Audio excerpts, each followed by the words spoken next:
E aí, pessoal da Apostila Falada, tudo bem com vocês? Então hoje temos aí mais um capítulo, mais uma aula chamada aí coeficiente de transferência de calor por convecção, onde a gente vai estar discutindo então o que vem a ser o coeficiente de transferência de calor por convecção com vocês, tá certo? Então é domingão, à tarde, meu cachorro está aqui comigo, provavelmente ele vai querer fazer parte da aula, então se a coisa complicar ele deve dar a opinião dele aí, então a gente precisa ouvir, tá certo? Então vamos lá, primeira coisa, o que vem a ser convecção? Convecção é uma forma de você transferir energia entre uma superfície sólida e uma líquida, ou um gás, tá certo? Um critério importantíssimo aí que separa condução de convecção é que esse fluido que está em contato com uma dada superfície precisa estar em movimento. Se não houver movimento, o caso é condução de calor.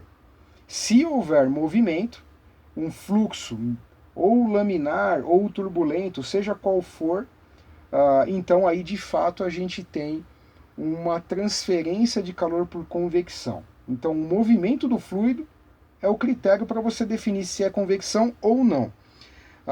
Um outro ponto interessante é que quanto mais esse movimento do fluido em relação à superfície sólida que você estiver considerando, quanto mais esse fluxo for maior, mais difícil vai ser você calcular esse coeficiente de convecção ou determinar ele, né? A gente vai dar um exemplo aqui, na verdade, determinar o coeficiente de transferência de calor por convecção de uma maneira muito simples, introdutória, também válida. Mas, considerando modelos mais complexos, isso vai exigir um maior cuidado que a gente vai abordar com vocês mais para frente, quando for o momento mais apropriado. Existem basicamente, falando de movimento do fluido em relação à superfície, dois tipos de convecção. A convecção que a gente chama de natural, que é aquela que vai acontecer pelo próprio movimento do fluido que está entrando em contato com a superfície quente e por conta disso, por conta do empuxo, por conta da densidade que vai variando, o fluido que estiver mais próximo da superfície quente se torna menos denso e aí ele vai subindo, né?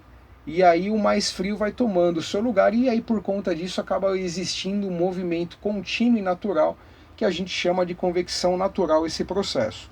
Uma convecção forçada seria uma turbina, no caso de um líquido, ou um ventilador, um soprador, direcionando o ar ou um gás contra uma superfície, seja ela quente ou fria, e aí você vai ter convecção forçada, tá certo?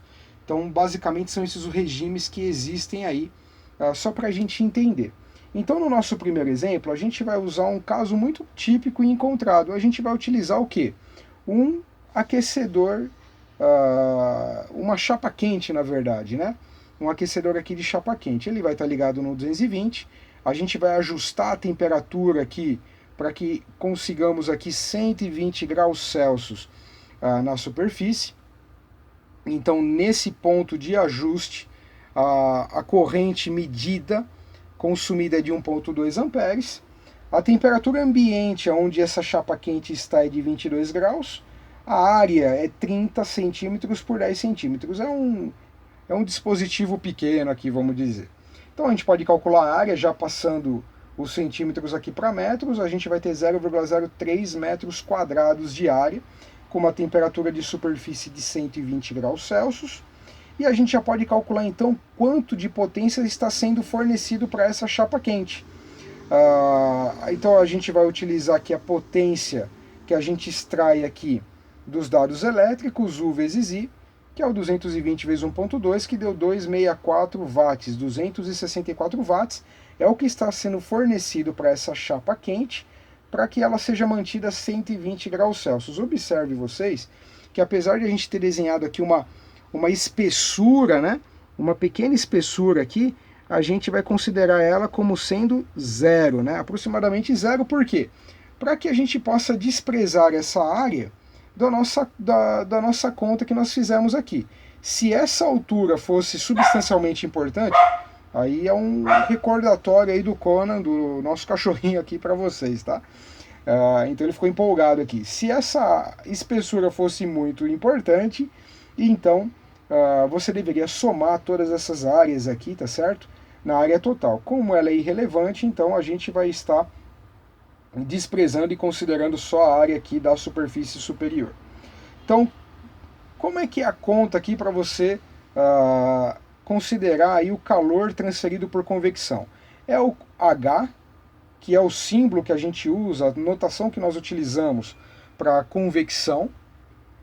A é a área, e o Ts menos o T infinito é a temperatura da superfície menos a temperatura ambiente onde essa superfície quente se encontra, ou onde o experimento, né, porque pode ser uma superfície fria, se encontra.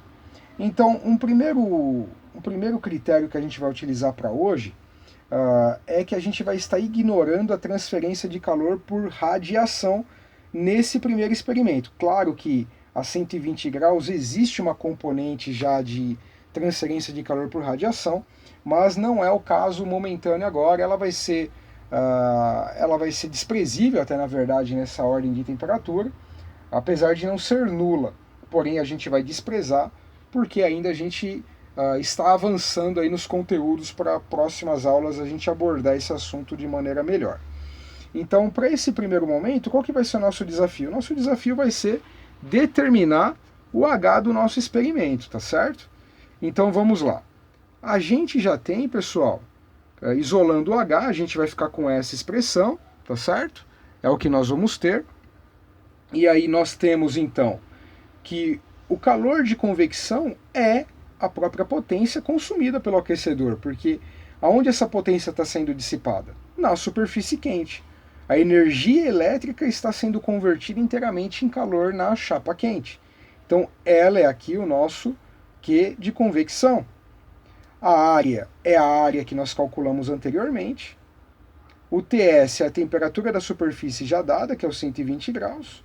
E o T infinito é a temperatura ambiente, que era 22 graus. Resolvendo esse cálculo, nós vamos ter então 89,8 watts metro quadrado grau Celsius, ou também a gente pode dizer de uma outra forma, que não tem problema como em casos anteriores, que isso seria, desculpa aí, eu bati na câmera, opa, lá, merece até uma bronca do Conan. Vamos lá, a gente pode dizer então que é 89,8 watts metro quadrado Kelvin, tá certo, pessoal? É uma outra notação, você sabe, a gente já discutiu isso, que grau Celsius ou Kelvin aqui são totalmente compatíveis em nível energético, tá certo? A única coisa que varia é o ponto em relação à fusão da água, né? Então é isso, é o que nós aqui da Apostila Falada temos para passar para vocês aqui nesse tópico. Espero que você tenha conseguido compreender. Dá um joinha para a gente aí para ajudar a termos aulas cada vez mais bacanas, mais legais e que possa ajudar você na sua jornada de sucesso. Um abraço, pessoal. Obrigadão. Tchau, tchau.